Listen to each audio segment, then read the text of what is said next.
Hi, and welcome back to my YouTube channel. I'm Vita Luca, and today we're going to be talking about my experience at ISCARE Czech.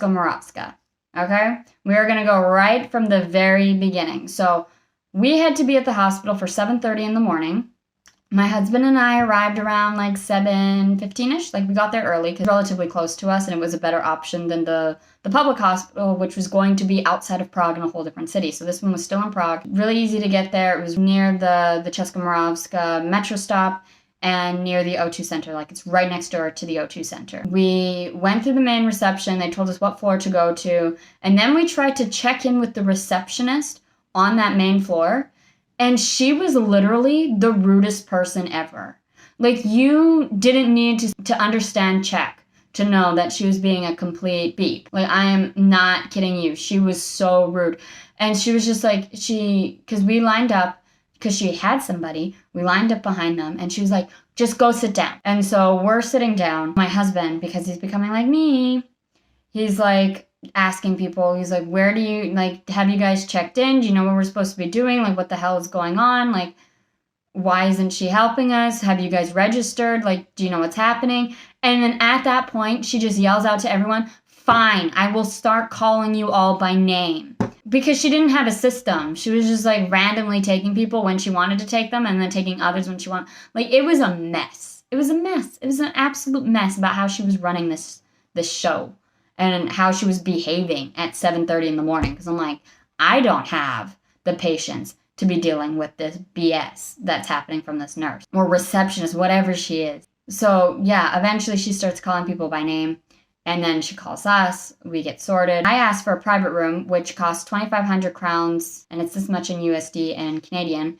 And a shared room was 1,500 crowns, which is this much in Canadian and USD. And that's just basically all you would pay to stay at this hospital.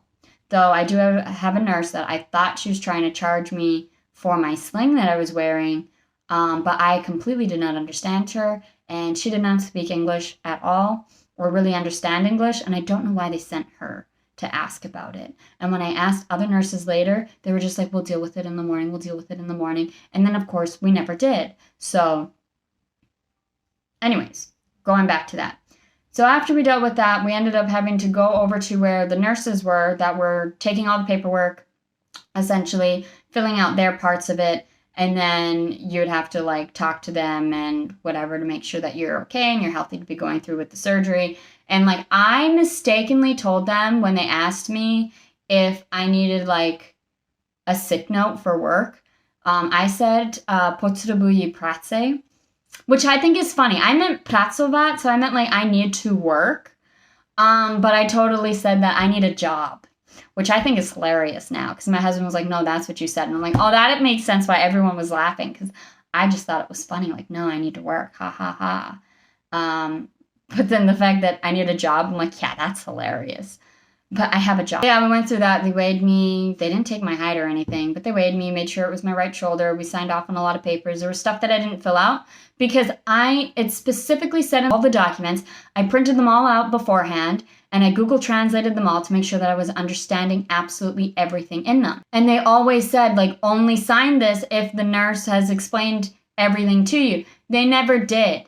I got no explanations about what would be happening or anything inside that hospital. I got my explanation from my initial orthopedic doctor that I saw on January the 4th. That's when the surgery was explained to me about what would need to be done. And it wasn't going to be done by him. It was being done by one of his colleagues. But nobody else explained to me anything. Absolutely anything. So after dealing with them, we had to go sit down. I had to fill out a GDPR thing, which they gave it to me in English. It was the only document that they could give to you in English. So I filled that out while we were waiting. And I filled out the anesthesiologist's paper as well because I figured, well, you know, might as well fill this out now too while we're waiting here. And then we went to see the anesthesiologist who would be the one putting me under throughout the surgery. And I wanted to make sure, I was like, I don't want a nerve block. I just want the general anesthesia, and that's it. Spoke with the anesthesiologist. She was very nice. She seemed like she knew what she was doing. I still had my husband at this point, so he was being the translator for everybody because only one of the nurses spoke English, but the anesthesiologist, she didn't, but she understood me quite well. Like, she understood English quite well, and I was, like, letting her know, like, I was born with benign congenital hypotonia, so, like, I do have a muscle disorder. I don't know how that'll affect the surgery. Let her know I do have asthma, but I don't use medications for it because it's really only exercise-induced, so not a huge issue. I really liked her, honestly. She seemed like a really good anesthesiologist, and she was very easy to communicate with both in Czech and English. Like, she just understood the general gist of what we were saying, even if we weren't properly reiterating it in the medical language that she understood. And so, yeah, she was lovely. They made my husband go home, and they did not supply me an interpreter. That's where I really don't like this hospital in that sense. Because from this point on, I didn't understand about half of what everyone was saying to me. That's when, like, and I wasn't expecting them to, like, send my husband home. And I was like, well, what about visiting hours? Like, can he come back then? And no, because of COVID, he wasn't allowed to be in the hospital at all after that point. And that was about 9 a.m. by the time that happened. And it made me really, really vulnerable because I wasn't expecting to do it alone. Like, yes, I knew at one point I'd have to leave him and, like, go have this surgery. But I was expecting him to be there when I came back. So, as you can see, I'm still vulnerable from that experience. But anyway, so they brought me to my own private room. I had a nurse who semi-spoke English, but I absolutely love her. She was so sweet. She was so nice. There were some miscommunications between her and I. Like, she basically told me to put on my antithrombotic socks and the nightgown. She didn't tell me how to do the socks, though, and I threw out the instructions on my socks. But they told me that I would need to bring my own socks. Turns out they supply the socks. And then she also told me that she was going to come back and disinfect my arm, but I just don't know, because she never did. She didn't come back to disinfect my arm, so I don't know if she wanted me to disinfect my arm and it came off the other way around. And so, yeah, no one ended up disinfecting my arm. Just gonna say that. So then after that happened, like, I even, like, you know, made a little video about my room. Very nice view of the street. I had all the blinds closed in this video because I was already in the nightgown and your butt does hang out. So didn't want to show everybody on the street. Don't even know if that's possible that you could show everybody on the street. I figured they could see it because I could see them. So I closed all the blinds. And she basically just told me to, like, sit on the bed. But I did, like, a quick little thing about the room. It was a very nice room. It was very nice to have it by myself. Totally recommend to get your own room if it's possible, especially if you're a foreigner. Like, absolutely do it. If you're Czech, you might have somebody that you can talk to and it might be nice, but, like, as a foreigner, there's, like, a hit and miss chance that you're going to get that. And especially if you're someone who wants to call your family and friends after the fact, because you have people that are, like, you know, outside of the country and are worried about you, I would recommend just getting your own room so that you can just call them whenever you want to. You don't have to worry about somebody else on the phone or somebody else sleeping or anything like that. So then after that, the physiotherapist came into the room. Oh my gosh. I didn't understand a single thing that she said. I have no idea how to take care of myself, how to do anything. I don't know how to wash myself, like, clearly, because she gave me a form for, like, how to be hygienic afterwards. And it was for if I had knee surgery. It specifically says on it, for your knee, wrap it in foil before you have a shower. Do not have baths. Well, I had a bath yesterday because I didn't have knee surgery. And I tried to scrub off all this orange stuff, and it just doesn't go away. Then a person came in to give me an IV, another nurse came in to give me an IV, and she spoke English. I asked her how I put on the socks. She told me how I put on the socks. So she left, and I put on the socks properly. And I figured out what I was supposed to do with them. And then she came back. She gave me the IV. It hurt like hell. It was so painful. It was the worst IV I've ever had in my life. The absolute worst IV I've ever had in my life. I've had plenty of IVs in my lifetime. I have never been in as much pain as I was then. Here's a picture of my arm. It is more bruised than this. This just clearly, it doesn't come up properly on my camera. It was like yellow. I took this when I came home from the hospital. So this was on Wednesday. So she did it on Tuesday. But it felt like the needle was hitting my bone. And so I asked her to remove it because I was, like, crying at this point. I was like, this hurts.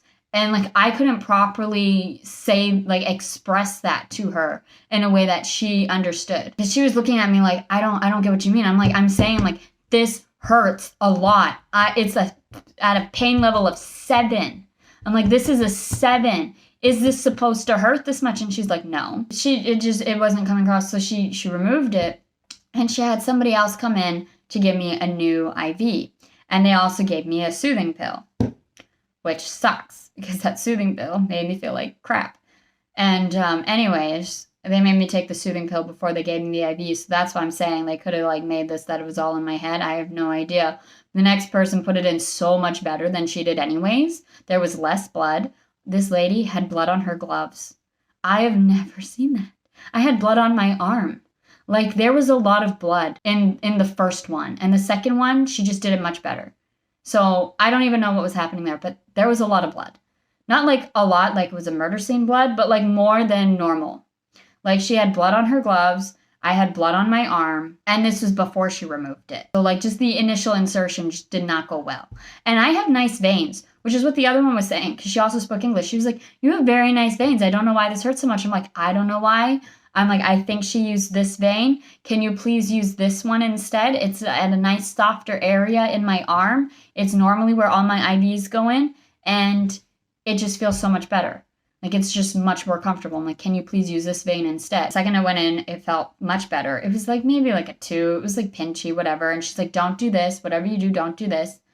But of course, like after I lost this arm, I had to do similar movements to this in order to just wipe myself. So I probably caused all that bruising that's there. But like, I don't know if that bruising was caused by the first one or by the last one. But my elbow is bruised. Like it's bruised. It was yellow yesterday. It just doesn't come up properly in the photo, but it was all yellow around the area.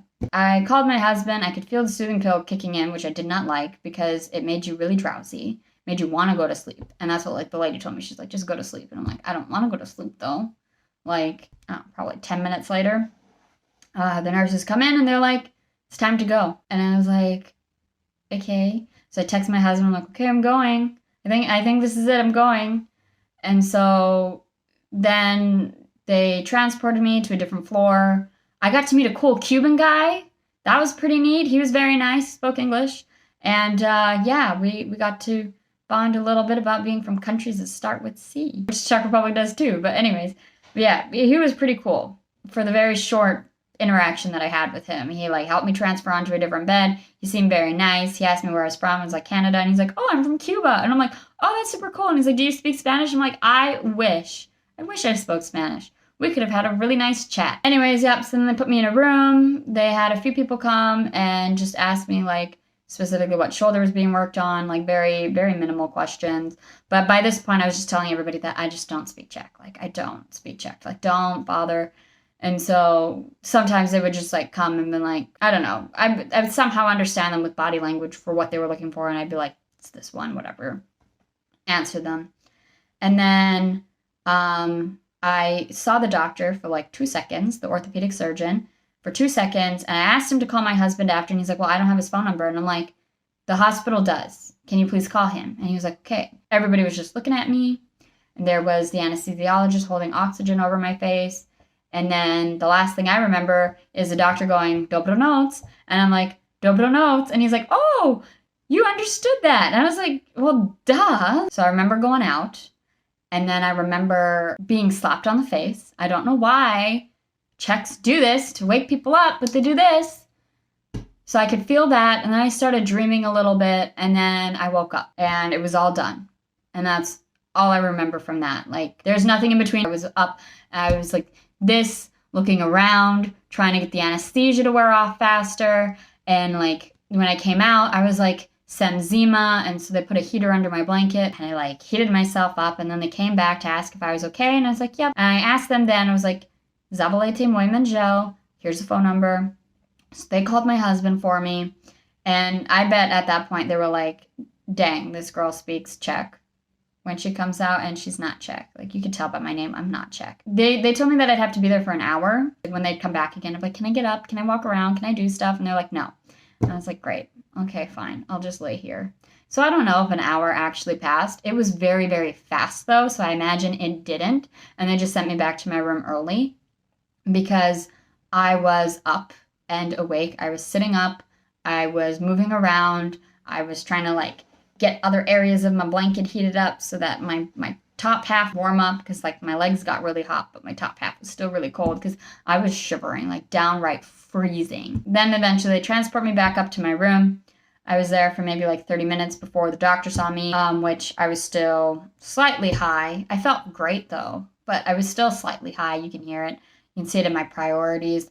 But my doctor came in and like I probably talked to him for about a minute for my entire 3 interactions. It was probably a minute. He came in ready to, like, he was dressed to leave. His English isn't the best. So he said that there's 3 stitches, which I think he meant like the actual sutures, because I do have a prescription for 3 sutures. So I think that's what he meant, but I was thinking 3 holes. But it's 3 sutures. He's like, come see me at Modal on Friday and I'll remove them. And I asked him, well, can I use my hand and can I play video games? And he's like, yes, definitely do ahead. You just can't do this motion. But otherwise, yeah, you can do this, you can do this. Yeah, just don't do this. And so, of course, why do I need to do this? I'm not playing tennis anytime soon. I'm not playing baseball, so it's fine. So yeah, I just can't do that. When I got home, I read on my papers that I was supposed to make an appointment with my GP. So I made an appointment with my GP. Yeah, and then after that, I had a nurse who just did not speak English at all. At all. They kept sending this one nurse in, and she just didn't speak English at all. I'd called the line and been like, hitse yi toileta, because I didn't know that there's another word to say, like, I want bathroom, which I'm sure you guys are going to tell me about it in the comments below. I did read about it on a piece of paper that I saw at like 6 p.m. when I got the English-speaking nurse. I was like, really? I could have used this a long time ago, especially with the lady doing the physiotherapy. We could have made this so much easier. I was recognizing words that she was saying to me, and I was like, oh, but then of course, like I don't remember everything that she said. I was just recognizing pieces that she was saying, and I was like, geez, why didn't we have this piece of paper a long time ago? Why didn't they just give me a translator a long time ago? Like, we're in a hospital, you'd think they'd have them, especially a private one. You'd think a private one would have like 1 or 2 that could run around or follow nurses that don't speak languages that are dealing with patients that speak other languages. You would think, but they don't. I'd pick up the phone to like call them, and that person would end up speaking English to me. And then I would just be like, oh, can I go to the bathroom? Can someone come help me to go to the bathroom? Because what they ended up doing was, when it was connected to the IV, it was connected to the bed. And so you literally had to wait until the nurse came to remove the IV for you so that you could then go to the bathroom. So they had to come in. That nurse unhooked my IV. I didn't need it anymore. And she helped me get dressed into pajamas and get out of the hospital gown and everything. And then I went to the bathroom. Yeah, we were basically done. And I asked her if we could just fully remove the IV. And she's like, Zitra, tomorrow, it's fine, leave it. And because I never got a reason why, at like 9 p.m.-ish, 8 p.m.-ish, I called the nurse line again, and I was like, well, can we come remove my IV line? And then that's when another one went in, and she was like, oh, no, you can't remove it because we have to give you medications before you go to bed, so you need it for that, but then you also might need it in case you just start throwing up in the middle of the night, and we have to give you an IV. So, no, you can't remove it. I'm like, oh, okay, great. Thanks for explaining that. But she was very nice. I really liked that English-speaking nurse. I had her a lot. We would just chat for a while because she had to give me antibiotics. And she'd put them in, leave, let them drip for 20 minutes, and then they still weren't done. So she would just, like, chat with me while we were waiting for it to be done. And then she'd close back up. And she ended up closing up my IV so it wasn't just, like, dangling around in my sleeve, making it very uncomfortable. So she ended up taping that up. She also had to give me anti-thrombotic medication, anti-embolism shots, which she said this is going to hurt, and it did hurt. It was very unpleasant. But then after she gave me the IV, she came back in. She's like, does your arm hurt? And I was like, no. And she's like, great, perfect. And she gave me pain med for the morning if I needed it, which I didn't use any of my pain meds that I have at all. And yeah, then it was basically nighttime, bedtime. and I couldn't sleep because it was so uncomfortable. I stole pillows off the other bed, so I'm so glad I didn't have a roommate because I used their pillows. Because I was given 2 pillows at the start of my surgery, came back and I only had 1. So I stole the 2 pillows off the other bed and I used them. And I set myself up so I'm sleeping on my side, but I'm being pushed into the pillow a little bit and not suffocating myself, but leaning into the pillow so that I'm more comfortable. I didn't wake up feeling like I got hit by a bus. I woke up at 3 a.m. needing to pee, and then a nurse came in and woke me up at 6 a.m. who didn't speak English, who had to take my blood pressure, and because of the IV situation in my arm and all that being there, she decided to just take it from my calf, which I found out I have normal blood pressure if they just take it from my calf. So that might be my new thing. I'm don't take it from my arm, take it from my calf, because then I have normal blood pressure and it's not low. Then I went back to sleep for a little bit. Then I was woken up by the breakfast ladies. Oh yeah, I forgot to mention, they gave me really nice food. Okay, so when I was getting dressed from that nurse and I went to the bathroom, I came out and I almost fainted, and I was like, Hitsay yidlo, Hitsay yidlo, poch the buyi yidlo, I need food. I was just yidlo, yidlo, yidlo, yidlo, yidlo to her. I was I need food. I need food. It was about 15 hours of no food in my system. I need food or I'm going to faint right here, right now. And so she got me a soup. So I had a soup, and they left me that bowl of soup for 3 hours. That's all I had. And then at 5 o'clock, they brought me a rice dish, which was actually really good. It was rice and some spices and some meats, some type of meat in it. It was super good, super delicious. But I also had my husband bring me food too, because right when they brought me the rice dish, my husband gave me food as well. So I had lots of orange juices and made a huge mess of myself because I tried to open up an orange juice, which I washed it off with water, and I had to clean up the floor because I made a huge mess. Yeah, and then I ate the rice dish, I had my juice, and then because my throat was sore from the anesthesia. You can still kind of hear it, and because I'm talking a lot, it's going to just get drier and drier and drier. But I have lots of juice at home because vitamin C really can just kick your sore throat out. And I had him buy me proper sore throat, strepsils, lozenges, things. So, yeah. And then for breakfast, we had bread, with, a sandwich, 2 slices of bread with butter, and they called it marmalade, but it was more like a grape jam. But grape marmalade. And then that was basically it. And then I was told I was supposed to wait for my orthopedic surgeon to come back and give me more information about how I'm supposed to take care of myself, what I'm supposed to do at home, all that kind of stuff. And by 8 o'clock, this other lady came in and she started talking to me in Czech, and I was just whoa, učím se česky, mluvte pomalu, prosím. And she didn't listen to that at all. She kept going at the same speed, and I was and she realized that I wasn't understanding, and so she was okay, wait. I asked her, I was mluvíte anglicky, and she was a little bit. And so she was basically okay, you're gonna need to start to leave slowly. We're gonna need your room. We're gonna need to start cleaning it, so you need to leave slowly. And I was well, I'm waiting for my doctor to come, and she's well, who's your doctor? And I was Dr. I'm not going to say his name. And so she was oh yeah, he's not coming back. He's not in the building. So you just need to leave slowly. Do it at your own pace. And I packed up all my stuff before, so I just took my stuff. Told my husband, I was yeah, I'm being evicted. I'm being discharged, whatever. So I just went downstairs, didn't talk to anybody, didn't see anybody, just went downstairs. And then my husband picked me up. We filled out a review for them because I told them nope, don't know how to take care of myself. Don't know what I'm doing at all. No one communicated anything ever to me, period, at all. I didn't get a breakdown of the surgery, didn't get nothing. Boom. That was it. I let them know. I gave them my feedback. I was given 3 of those antithrombotic needles to take home and somehow inject into myself with just one arm, which the nurse even said, I won't be able to do this myself. I'll have to get somebody else to do it. And I was do you have pills? Can I take a different form of this? And she was no, it has to be this. And they didn't teach my husband how to do it. They didn't teach me how to do it. They just gave a little piece of paper pamphlet being this is what you do. And of course, my husband is a visual learner. He wants to see someone do it first. Plus, he doesn't like the idea of harming me, which to him, sticking a sharp object into his wife is harming her. He didn't like that idea. And he called the hospital and he was how am I supposed to do this? And this is all in Czech, by the way.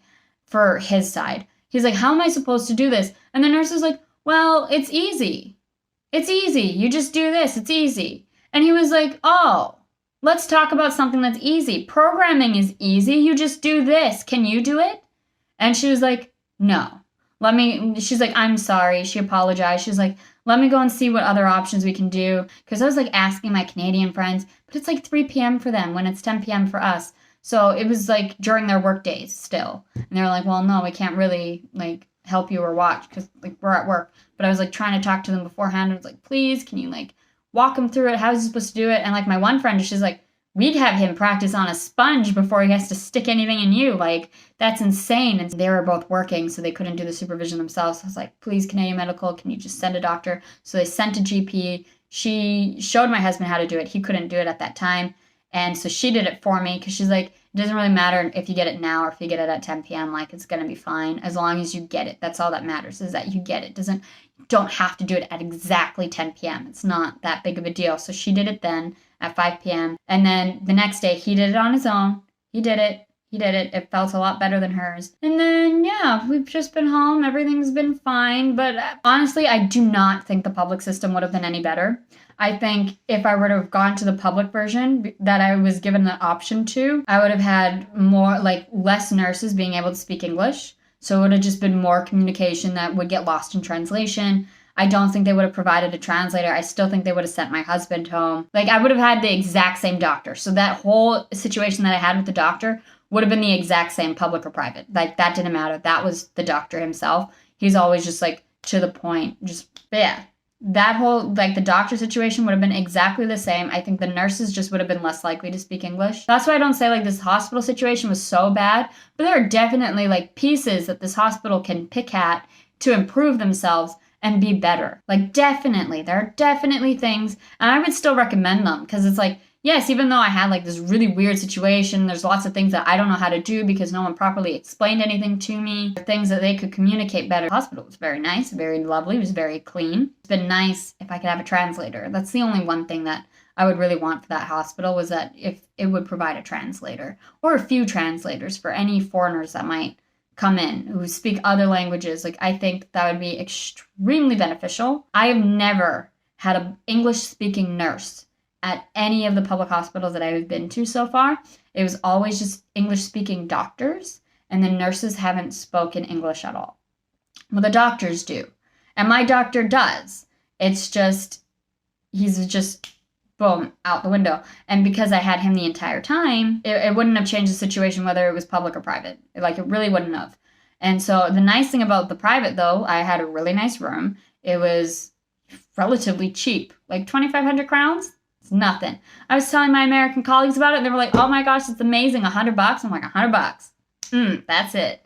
That's our private system here. $100, and you're good. You had your entire surgery. All you paid was for your room. Yeah. That is amazing. Though the public system, everything would have been free. But also, we had car issues and whatever, so to not be in Prague would have been so much worse. Just so much worse. And so, yeah. That's why, I'm still glad that it happened. I was taken care of. I was well taken care of. I had nice food. They cared about my allergies and made sure that they weren't giving me anything that had eggs in it. And, my general experience with everyone was quite well, even though there's lots of things that got lost in translations and whatever. And there's a lot of miscommunication, but I don't fault any of the people for that. So yeah, I would still recommend the hospital because, well, I didn't die. And honestly, I think the experience was still better than what I would have had in the public system. I just think it's something that needs to be worked on in general throughout the entire Czech Republic for all the foreigners that are here. And, of course, we all should be learning Czech. But, stuff happens, and we just, we don't have enough time to, learn all the Czech that we need. And then you get doctors where they're just, throwing all these, terms at you that are specifically for, your condition. And it's yeah, okay, I don't know what, rotate your arm is, or, all these, weird other things that are just, not what I would use commonly in the Czech language. And, that's the other problem. Even my husband, he's a C2. He doesn't know a lot of medical stuff because you don't use it on a daily basis. And so, yes, you can have an idea when someone says something to you, you understand it, but you don't know how to properly say it back to them. You don't know how to properly like express the answer that you would have got. So you understand them initially, but you don't know how to say it back. And that was my problem. I didn't know how to express myself fully back to them. But I would generally understand some things. Like the physiotherapy was like out the window because it was all about like, you know, like moving your body and stuff. And I don't know any words for that. Yeah, I think that the experience was overall nice. Like it wasn't amazing. There's lots of things that I don't know that I'm going to have to get supplemented through GPs and whatever. But like, it's not awful. It's not like the worst thing ever. And I'd rather go through the GP. But yeah, it's been a wild ride. If this was Canada, I still wouldn't have had my surgery by now. It would have been years from now because of COVID. It's just making everything get pushed back. So the fact that I could get surgery within 3 weeks of like seeing the doctor, absolutely amazing. So I don't want anyone to take this video being like, I'm crapping on the hospital, I'm crapping on the Czech healthcare system. I am not. I am not at all. Yes, there can be improvements, but there can be improvements in everything, even ourselves as people. We all have something to work on. And so I think for the hospital systems, get interpreters. You don't have to fix your nurses. Your nurses are fine. Your nurses are great. Just make sure that there is somebody that can always make sure that both sides, medical professional and the patient, are fully understanding each other. That's all that you need. All that you need is just that one person to make sure that both sides are understanding the same way that the other side wants them to. And that's all that you need in order to fix your system. Because it was absolutely great otherwise. It was just lack of communication everywhere, lack of me fully understanding things, lack of me knowing what to do with myself after. Because I think I also didn't check out properly. I think I was supposed to go and like talk to the nurses before leaving. But the other person didn't indicate that. She was like, yeah, you can just go. And so I just went. And like, I even thought the people downstairs might have said something. No, they just took my card and that was it. So super, super odd and different. And of course, my husband couldn't come up on the floor anyways. So I'd have to go down to meet him. And so it was just, things got lost in translation.